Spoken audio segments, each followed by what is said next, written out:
தற்கால கவிதைக்கான கோட்பாடுகளை நாம் உருவாக்க முடியும்.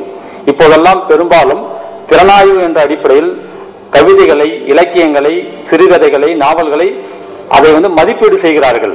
ஆனால் அதனுடைய அமைப்பை யாரும் சொல்வதில்லை என்ற அடிப்படையை நான் முன்னுரையாக உங்களுக்கு சொல்லிக்கொண்டு அப்போது சிறு சிறு அடிப்படையில் நான் என்னுடைய கட்டுரை சுருக்கி சொல்லிவிடுகின்றேன். என்னுடைய இந்த ஆய்வு தலைப்புக்கு எல்லையாக India, Ilangai, Malaysia, Singapore, Canada, France, America, Germany, Norway, Australia, தென்கொரியா, England, Belgium, Netherlands, Switzerland, Denmark, Saudi Arabia ஆகிய 17 நாடுகளில் வாழும் 1450 கவிஞருடைய சிறந்த கவிதைகள் எல்லையாகவும் சான்றுகளாகவும் அமைகின்றன. ஆனா இந்த 1450 கவிதைகள் தேர்வு செய்யப்பட்ட கவிதைகள். எனக்கு பல்லாயிரக்கணக்கான கவிதைகள், சான்றுகள், தரவுகள் கிடைத்தன. அதிலிருந்து சிறந்த கவிதைகளை தேர்ந்தெடுத்துக் கொண்டேன். அந்த சிறந்த கவிதைகளை தான் நான் தரவுகளாக எடுத்துக்கொண்டு அதில் காணப்படுகின்ற வடிவங்கள், அதனுடைய பாடுபொருள்கள், உத்திகள் இவற்றை பற்றி தான் நான் என்னுடைய கட்டுரையில் அமைத்திருக்கின்றேன்.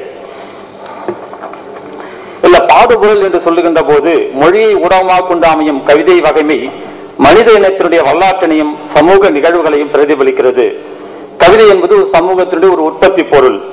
அந்த பாடுபொருளை நம்ம 2 வகையா நாம பிரிச்சு பார்க்க முடிகிறது என்னுடைய தரவுகள் அடிப்படையில்.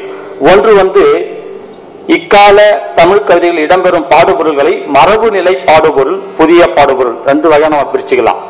இந்த மரபு நிலை என்று சொல்லும் போது தொன்று தொட்டு நமக்கு தொடக்க தொல்காப்பியர் காலம் தொட்டு இன்றைய வரைக்கும் வருவது நீங்க பாத்தீங்கன்னா காதல். இது இன்னைக்கு வருது. இது புதுசு கிடையாது. அது புதிய வகைமையில, புதிய முறையில சொல்லியிருப்பாங்களே ஒழிய பாடுபொருள் என்பது பழசுதான். அதுபோல காதல், வீரம், அறம், வாழ்த்து, இரங்கல், பக்தி இந்த பாடுபொருள் தமிழ் இலக்கியத்தில் ஏற்கனவே இடம்பெற்றுள்ளன. இதனை நாம் மரபு நிலை பாடுபொருள் என்று அழைக்கலாம். இது இந்த தற்கால கவிதைகள்ல புது கவிதை ஆனாலும் சரி, ஹைக்கூ ஆனாலும் சரி, மரபு கவிதை ஆனாலும் சரி, இது எல்லாத்திலுமே இந்த பாடுபொருள் இடம்பெற்றுள்ளன. இப்ப காதல் பழைய பாடுபொருள் தற்கால கவிதைகளில் கவிதையும் இயற்கையும் பெண்ணாக உருவகம் செய்யும் போக்கு காணப்படுகிறது. பல பண்புகளை பெண்ணாக உருவகம் செய்யும் மரபுடைய தமிழ் இலக்கிய வரலாற்றில் இது புதுமை இல்லை. எனினும் கவிதையை காதலியாக பார்க்கும் பாரதியும் தென்றல் என்று பெண்ணை காட்டும் பாவேந்தர் பாரதிதாசனும் புதிய நயம் படைத்துள்ளனர். சமுதாய மதிப்புகள் இப்பாடுபொருளின் இடையில் இணைந்துள்ளன. விதவை மேல் காதல் கொள்ளுதல், பொருளாதார ஏற்றத்தாழ்வை மீறி காதல் கொள்ளுதல் போன்ற புதிய போக்குகள் இடம்பெற்றன. முதியோர் காதலை காட்டுகின்றது குடும்ப விளக்கு. இவையெல்லாம் இப்பாடுபொருளுக்கு புதியதோர் வலுவை வழங்கியுள்ளன. எனினும் இப்பாடுபொருளை பயன்படுத்தும் தற்கால கவிஞர்கள் பல செய்திகளை வெளிப்படையாக உரைப்பதும் மரபினின்று பெற்ற கூறுகளை மீண்டும் எடுத்துரைத்தும் கொச்சையாகிவிட்ட நிலையும் இந்த பாடுபொருளை நலிவாக்கியுள்ளன. இதுல என்னென்ன கூறுகள் இருக்குதுன்னு சொல்லி அந்த லிஸ்ட் நான் பண்ணிருக்கிறேன். காதலினுடைய தன்மை, காதல் தோல்வி, காதல் தோல்விக்கான காரணங்கள், காதல் சோகம், காதல் கடிதங்கள், கள்ளக்காதல், பொருந்தா காதல், முதியோர் காதல், காதலின் மேன்மை ஆகிய செய்திகள் காதல் கவிதைகளில் இடம்பெற்றுள்ளன. இச்செய்திகள் காதல்கள் பயன்படுத்தும் பொருட்கள் மூலமாக வெளிப்படுத்தப்படுகின்றன. அவற்றுள் மின்னல், மழை, மேகம், பூ, தென்றல் ஆகிய இயற்கை பொருட்களும் சவப்பெட்டி, கடிதம், புகைப்பட கருவி முதலிய செயற்கை பொருட்களும் குறிப்பிடத்தக்கன. இது இந்த பழைய காதல் மரபு நிலை பாடுபொருள்ல இந்த காதல் தன்மை இவ்வாறு உலக அளவலாக எல்லாத்தையும் தரவுகளை தொகுத்து பார்க்கும் போது இது அமைந்திருக்கின்றது. இப்படி வாழ்த்து, இந்த வாழ்த்து என்ற பாடுபொருளும் இவ்வாறு அமைந்திருக்கின்றது. இதற்கு கவிதையெல்லாம் நான் சார்ந்து சொல்லல, நேரம் இல்லை. அது அடுத்ததாக இரங்கல். இரங்கல் என்னும் பாடுபொருள் சங்க காலம் தொட்டு இன்று வரை தொடர்ந்து வருகிறது. இதனை கையேறு நிலை துறையில் அடக்குவர். அறம் நினைப்பு அவனை சேர்ந்தோர் அவ்விறந்து பாட்டை சொல்லி ஒழுக்கம் காத்தல், கழிந்து போன பொருளை குறித்து இறங்கி கூடுதல் ஆகிய 2 நிலைகளில் கையேறு நிலை பாடல்கள் அமையும். இப்பாடுபொருள் தற்கால கவிதைகளில் இடம்பெறுகின்றது. அது எப்படி அமைஞ்சிருக்குதுன்னா, அரசியல் தலைவர்கள், சமுதாய தலைவர்கள், கவிஞர்கள், கல்வியாளர்கள், விபத்து, வெள்ளப்பெருக்கு சேதம், நிலநடுக்கம், ஆழிப்பேரலை போன்ற நிலைகளில் இரங்கல் பாக்கள் அமைகின்றன. இந்த அடிப்படையில் தான் இந்த கவிதைகள்லாம் அமைஞ்சிருக்கு. நான் எதுவும் மதிப்பீடு செய்யல, இருக்கிற செய்திகளை என்னென்ன பாடுபொருள் இருக்குதுன்னு நான் சொல்லிட்டேன். அதே போல பக்தி என்ற பாடுபொருள் இப்படி இடம்பெற்றிருக்கிறது.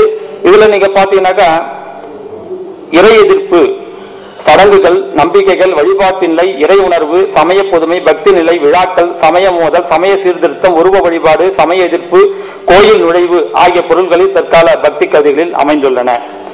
அதே போல அறம், அறம் என்ற பாடுபொருள் தொன்று தொட்டு வரக்கூடியது. இதிலும் இப்படிப்பட்ட சில செய்திகளை நாம் பார்க்க. இதுல தனி மனித அறம், சமுதாய அறம் என்ற 2 நிலைகளில் காணப்படுகிறது. சமுதாய உணர்வு என்று சொல்லுகின்ற பொழுது தற்கால கவிதைக்குரிய பாடுபொருளை அனைத்திற்கும் நிலைக்கலனாக அமைவது சமுதாய உணர்வும் மனித நேயமும்.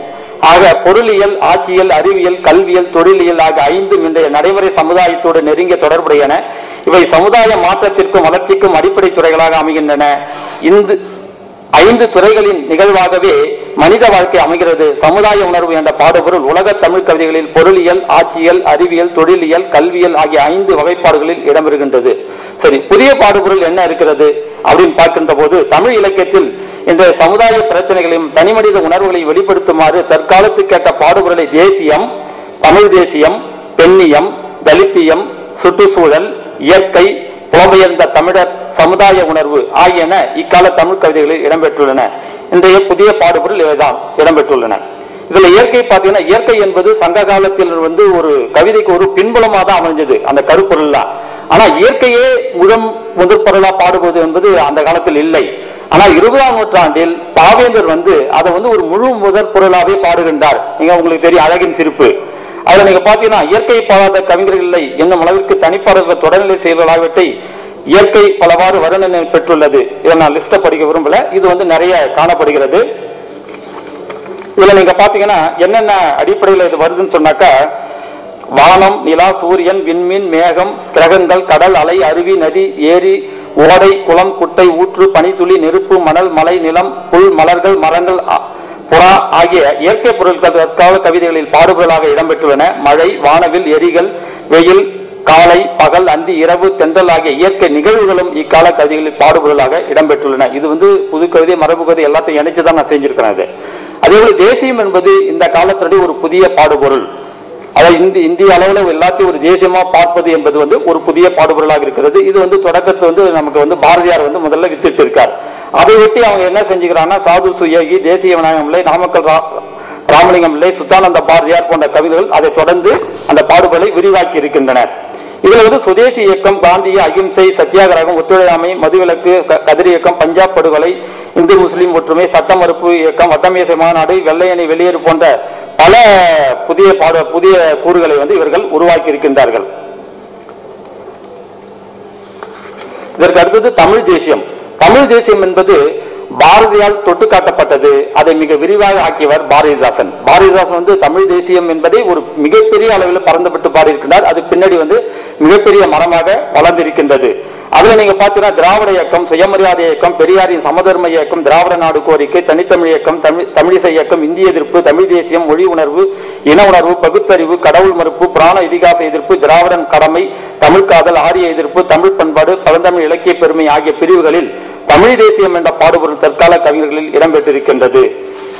அது இல்லாம இன்னைக்கு பெண்ணியம், பாரதியார் அதை தொட்டு காட்டினார். பெண்கள் உரிமையை பற்றி அவர் தொட்டு காட்டினார்.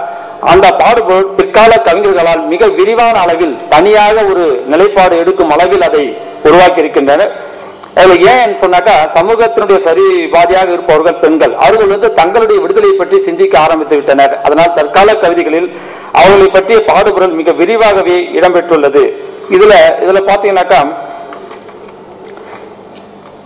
இதுல இந்த பெண்கள் இந்த காலகட்டத்தில் கவிதைகள் எழுதக்கூடிய தேவமகள், ராம் மீனாட்சி, திரிசடை, ரோகிணி, சுகந்தி சுப்பிரமணியன், சல்மா, கனிமொழி, ரங்கநாயகி, மாலதி மைத்திரி, வெண்ணிலா, இளம்பிறை, கிருஷாங்கினி, தாமரை, ஆ சங்கரி, சன்மார்க்கா, அவ்வை, ஊர்வசி, சிவரமணி, செல்வி, ரந்தா ஆகிய பெண் கவிஞர்கள் தங்கள் பிரச்சனைகளை தாங்களே கவிதையாக்கியுள்ளனர். பெண்களுடைய பிரச்சனை ஆண்கள் எழுதுவது பொருத்தமாக இருக்காது என்று சொல்லி அவர்களுடைய பிரச்சனை அவர்களே எழுதியிருக்கின்றார்கள். இதெல்லாம் பெண்ணிய நோக்கோடு எழுதப்படுகின்ற கவிஞர்கள். இந்த சிந்தனை போக்கின்